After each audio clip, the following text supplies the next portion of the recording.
regardless of party divide, it is my wish for Edo to be governed in peace and harmony.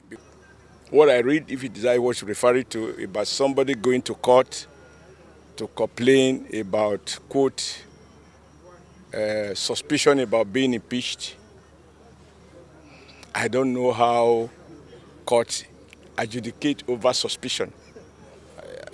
Maybe I'm a very poor legal student. I don't know about that.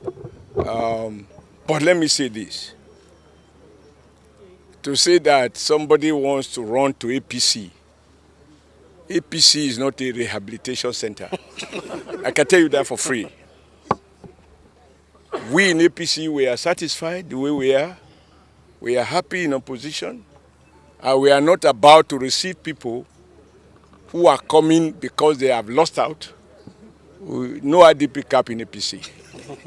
So my advice is those who are having challenges should learn to respect their bosses.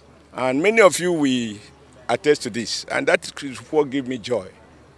I have always advised people, whoever you work with, be loyal. I was here, I was unable, whether I was right or wrong, it's a matter for individuals to judge. I was unable to support my deputy to succeed me, right? But my deputy never took me to court. And if there are people who profit only from crisis, they cannot have my support.